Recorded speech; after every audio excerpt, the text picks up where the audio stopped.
Salut à tous et bienvenue dans cette nouvelle vidéo YouTube. Aujourd'hui je vais vous parler de comment je fais mon tie and dye à la maison parce que j'ai eu en fait une mauvaise expérience il y a quelques temps concernant mon tie and dye. Je suis allée en coiffeur et je suis ressortie rousse. Et non pas avec un tie and dye mais des mèches, donc c'était l'horreur. J'en ai pleuré pendant des semaines. Au final je me suis refait une couleur par dessus, bref, j'ai plus jamais refait de couleur chez le coiffeur. Avant de tout vous expliquer, je vous invite à me rejoindre sur cette chaîne en vous abonnant juste ici. Et je vous mets également dans le lien de la vidéo, le lien vers mon Instagram si jamais ça vous intéresse. Donc je vais vous expliquer comment je fais mon tie and dye à la maison. Donc ce qu'il faut savoir c'est que j'utilise pas du tout des produits naturels. Donc ne vous attendez pas à une recette de curcuma etc. qui tourne beaucoup sur YouTube. D'ailleurs j'aimerais vraiment essayer. Mais c'est vrai que moi je reste quand même sur ma base qui est du coup la gelée éclaircissante de chez Garnier, 100% ultra bon. Donc j'utilise maintenant, je vous la montre un peu plus près, j'utilise maintenant depuis 5 ans et du coup je le fais globalement avant l'été. Comme ça je sais que mes cheveux sont un peu préparés et du coup vont s'éclaircir un peu avec le soleil. Ce qui est bien avec cette gelée c'est qu'en fait déjà le blond vous l'avez progressivement. Donc c'est pas en une application en fait. Vous refaites ou non si la nuance vous convient.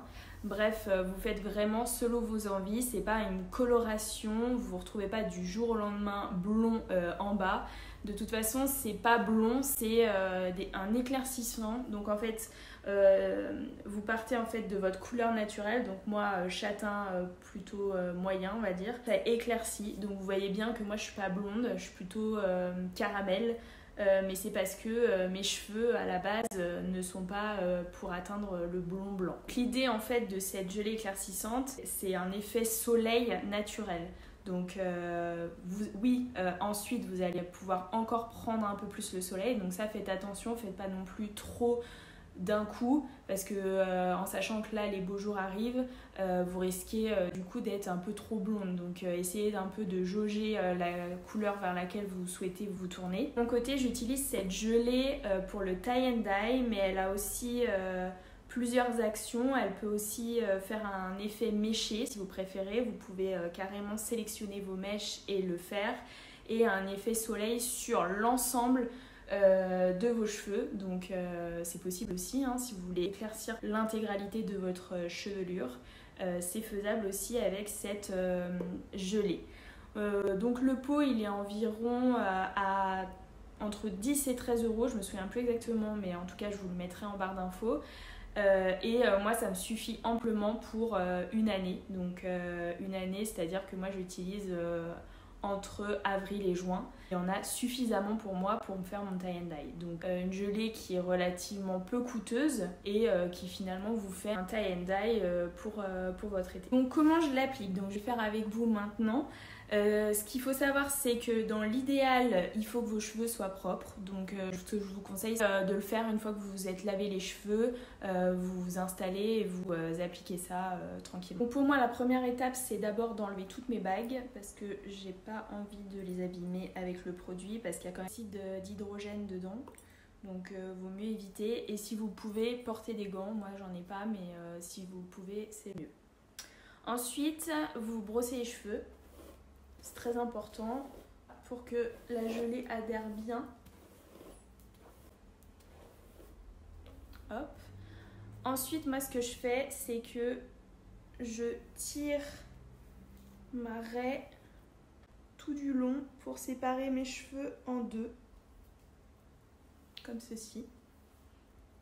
Ensuite, je prends deux chouchous et je viens faire des couettes de chaque côté.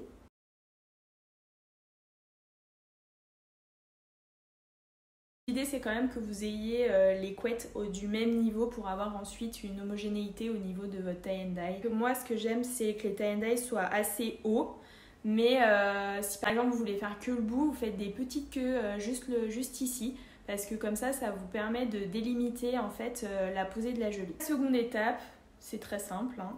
Vous prenez votre gelée donc, qui se présente comme en fait un gel. Vous en prenez un peu dans la main. hop, comme ça, et vous l'appliquez. Bon, l'idéal c'est vraiment de le faire au-dessus d'un lavabo bien sûr. Bon là je le fais comme ça parce que je le fais pour vous, mais voilà. Donc vous mettez la gelée mais vous séparez bien vos cheveux pour qu'elle puisse être bien diffuse sur l'ensemble de vos cheveux. Voilà. Et vous répétez en fait la même action de l'autre côté.